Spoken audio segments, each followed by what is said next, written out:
اعوذ باللہ من الشیطان الرجیم، بسم اللہ الرحمن الرحیم۔ ناظرین گرامی، السلام علیکم ورحمۃ اللہ وبرکاتہ۔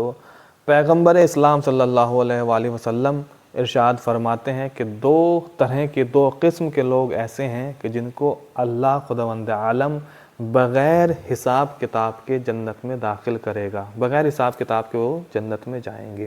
تو اب اگر ہمیں بھی بغیر حساب کتاب کے جنت میں جانے کا شوق ہے تو ہمیں بھی اس چیز کی طرف توجہ رکھنی چاہیے کہ آخر وہ کیا چیز ہیں اور وہ کون لوگ ہیں جس کی وجہ سے لوگ جنت میں بغیر حساب کتاب کے داخل ہو جائیں گے۔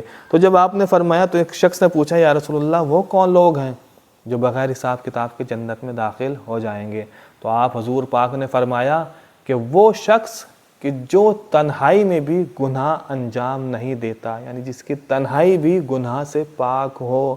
یعنی ہم جب لوگ پبلک میں ہوتے ہیں، معاشرے کے درمیان میں ہوتے ہیں، تو وہاں تو ہم گناہ انجام نہیں دیتے ہیں کیونکہ ساری جنتا، ساری پبلک ہم کو دیکھ رہی ہے۔ لیکن پیغمبر نے فرمایا کہ جو تنہائی میں بھی گناہ انجام نہ دیتا ہو، جو تنہائی میں بھی خدا سے ڈرتا ہو، جس کو اکیلے میں بھی خدا کا خوف ہو کہ کوئی طاقت، کوئی قوت، میرا خدا مجھ کو دیکھ رہا ہے، تو پہلا وہ شخص کہ جس کی تنہائی بھی گناہوں سے پاک ہو۔ دوسرا آپ نے فرمایا، دوسرا وہ کہ جو اللہ کی مقدر کردہ چیزوں پر صبر کرے۔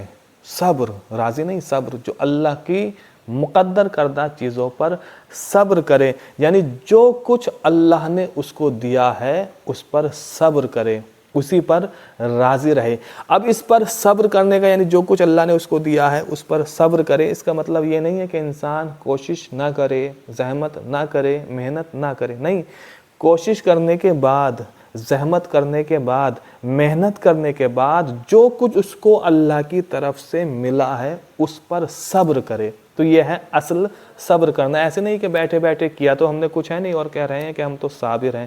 گھر میں بیٹھ کر صابر نہیں بنا جاتا ہے، بلکہ محنت زحمت کے بعد انسان صابر بنتا ہے۔ لہٰذا یہ دو چیزیں ہیں کہ ایک تو ہمیشہ، چاہے وہ پبلک کے درمیان میں ہو، اجتماعی محفل میں ہو، چاہے اکیلے تنہائی میں ہو، خدا کا خوف ہونا چاہیے اس انسان کو کہ مجھے کوئی دیکھ رہا ہے، یعنی تنہائی میں بھی گناہ نہ کرے۔ اور دوسرا یہ کہ خدا کی مقدر کردہ چیزوں پر صبر کرے کہ اللہ کی یہی میرے لیے مرضی تھی۔ وآخر دعوانا ان الحمد للہ رب العالمین۔